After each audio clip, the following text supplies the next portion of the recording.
श्री स्वामी समर्थ. देवासमोरील दिव्यात किती वाती लावाव्या संपूर्ण माहिती आजच्या या व्हिडिओमध्ये तुम्हाला जाणून घ्यायला आवडेल. नक्कीच तुम्ही रोज देवासमोर दिवा लावता, पण कधी विचार केला आहे का त्या दिव्यात किती वाती असाव्यात? देवासमोरील दिव्यात किती वाती लावाव्या? आणि 1 वात, 2 वात किंवा 3 वाती किंवा 5 वातींचा दिवा? कारण आपल्या घरात दिवा तर रोज लागतो, पण दिवा लावण्याची पद्धत, वात किती असावी आणि कोणत्या भावनेने दिवा लावावा यालाही आपल्या परंपरेमध्ये विशेष असे महत्त्व दिलं गेलं आहे.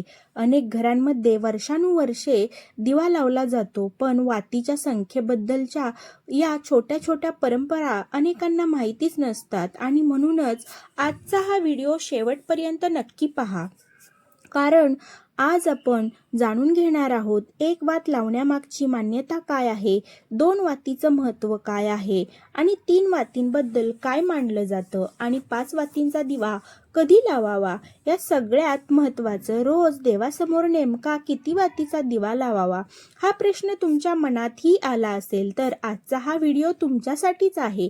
दिवा म्हणजे फक्त प्रकाश नाही. आपल्या हिंदू परंपरेमध्ये दीपाला अत्यंत पवित्र स्थान आहे. दिव्याची ज्योत म्हणजे अंधारातून प्रकाशाकडे जाण्याचं प्रतीक. आपण दिवा लावताना केवळ घर उजळवत नाही, तर आपल्या मनातील चिंता, भीती, नकारात्मक विचार दूर व्हावेत आणि घरात सकारात्मक वातावरण निर्माण व्हावं अशी प्रार्थना करतो. म्हणूनच दिवा लावताना दिव्यापेक्षा आपल्या मनातील श्रद्धा आणि भाव महत्त्वाचा आहे. काही धार्मिक परंपरांमध्ये 1 वात, 2 वाती, 3 वाती आणि 5 वाती अशा वेगवेगळ्या प्रकारांना वेगवेगळ्या प्रतिकात्मक अर्थांनी जोडले जाते. चला तर मग एक एक करून समजून घेऊया. 1 वात, साध्या भक्तीचा दिवा. सर्वप्रथम आहे 1 वात. दैनंदिन देवपूजेसाठी 1 वात लावण्याची प्रथा अनेक घरांमध्ये आहे. एक ज्योत म्हणजे एकाग्रता आणि परमेश्वराशी जोडलेली भक्ती अशी प्रतिकात्मक भावना काही परंपरांमध्ये मानली जाते.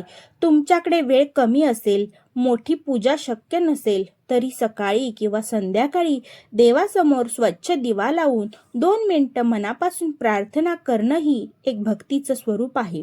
देवाला मोठा दिवा नको, देवाला मोठं मन हवं. म्हणून रोजच्या साध्या पूजेसाठी 1 वात हा अत्यंत सोपा आणि प्रचलित पर्याय आहे. 2 वाती, घरातील शांततेची भावना. आता येऊया 2 वातीकडे. काही परंपरांमध्ये 2 वातीचा दिवा घरातील सौख्य, शांतता आणि नात्यांमधील सुसंवादाशी जोडला जातो.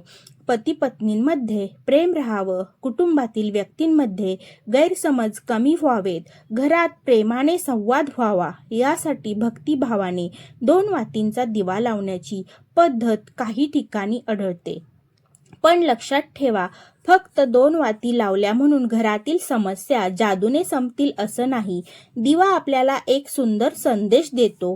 जिथे प्रकाश आहे तिथे अंधाराला जागा कमी असते. म्हणून दिवा लावताना मनात राग न ठेवता प्रेमाने प्रार्थना करा. 3 वाती, परंपरेतील वेगवेगळ्या मान्यता. आता एक महत्त्वाची गोष्ट, 3 वातींबद्दल सर्व ठिकाणी एकच धार्मिक मत नाही.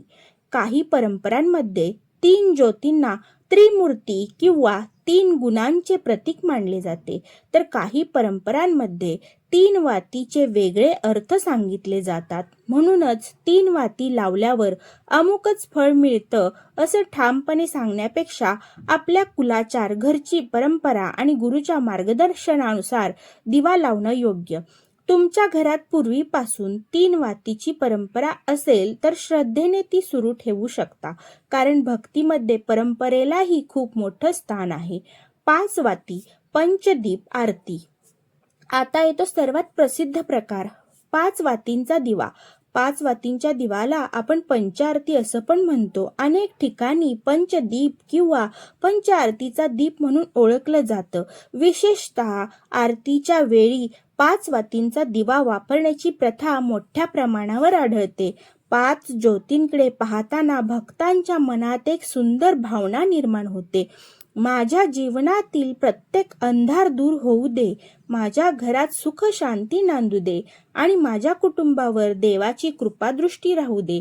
म्हणूनच विशेष पूजा, आरती, सण, उत्सव किंवा धार्मिक प्रसंगी 5 वातींचा दीप वापरण्याची परंपरा अनेक घरांमध्ये आहे. मग रोज देवासमोर किती वाती लावाव्या? आता तुमच्या मनातील सगळ्यात मोठ्या प्रश्नाचं उत्तर. रोजच्या देवपूजेसाठी 1 वात लावणे ही प्रचलित आणि साधी पद्धत आहे आणि आरतीच्या वेळी 5 वातींचा दीप वापरण्याची प्रथा अनेक ठिकाणी आहे. मात्र काही घरांमध्ये 2, 3 किंवा इतर संख्येच्या वातींचीही परंपरा असते. म्हणून तुमच्या घरची परंपरा वेगळी असेल तर तिला चुकीची समजू नका. देवापर्यंत पोहोचणारी गोष्ट फक्त वातींची संख्या नाही, तर भक्ताचा भाव आहे. दिवा लावताना हे नियम नक्की लक्षात ठेवा. दिवा लावण्यापूर्वी देवघर आणि दिवा स्वच्छ ठेवा. दिव्यात पुरेसं तेल किंवा तूप असू द्यात. वात व्यवस्थित बसवलेली असावी. दिवा लावताना मन शांत ठेवा. घाईघाईने दिवा लावून लगेच दुसऱ्या कामाला लागू नका. 2 क्षण देवासमोर थांबा. हात जोडून मनातील इच्छा सांगा आणि सर्वात महत्त्वाचं, दिवा लावताना मनात कोणाबद्दल द्वेष, राग किंवा वाईट भावना ठेवू नका. कारण देवघरातलं प्रकाश आधी आपल्या मनात उजेड निर्माण करतो. दिवा लावताना हा नियम छोटासा मंत्र नक्की म्हणा. दिवा प्रज्वलित केल्यानंतर श्रद्धेने म्हणू शकता. शुभं करोति कल्याणं आरोग्यं धनसंपदा शत्रुबुद्धी विनाशाय दीपज्योती नमस्तुते. आणि त्यानंतर मनापासून म्हणा, हे देवा, माझ्या घरातील अंधार दूर कर. माझ्या कुटुंबाला सुख, शांती, आरोग्य आणि समृद्धी दे.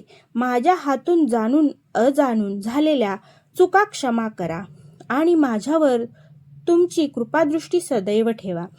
कधी कधी आपण देवाकडे खूप मोठ्या इच्छा मागतो. पैसा हवा असतो, घरात सुख हवं असतं, मुलांचं भविष्य चांगलं हवं असतं, कुटुंबात शांतता हवी असते. पण देवासमोर दिवा लावताना एक गोष्ट नक्की मागा. देवा, परिस्थिती बदलण्याची शक्ती मला दे आणि परिस्थिती बदलत नाही तोपर्यंत धीर दे. कारण देवावर श्रद्धा ठेवणं म्हणजे समस्या कधीच येणार नाहीत असं नाही, तर समस्या आल्या तरी मी एकटा नाही, माझ्या देवाचा हात माझ्या डोक्यावर आहे, ही भावना मनात ठेवणं. तर आता तुम्हाला समजलं असेल की 1 वात, 2 वाती आणि 3 वाती, 5 वाती यांच्याबद्दल आपल्या विविध परंपरांमध्ये वेगवेगळ्या मान्यता आहेत. पण रोजच्या पूजेसाठी 1 वात आणि आरतीसाठी 5 वातींचा दीप ही प्रचलित पद्धत आहे. तुमच्या घरची परंपरा वेगळी असेल तर श्रद्धेने ती पाळा.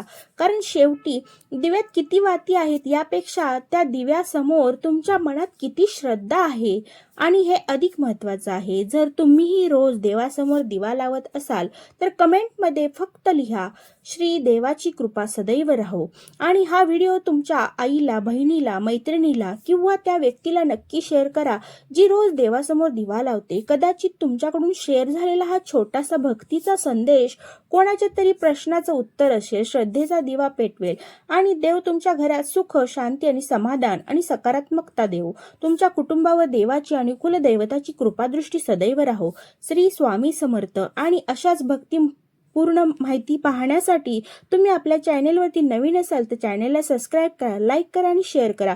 पुन्हा भेटू एका नवीन भक्तिमय विषयासह. तोपर्यंत देवाचं नाव घ्या आणि तुमच्या घरातला हा भक्तीचा दिवा सदैव तेवत ठेवा. श्री स्वामी समर्थ.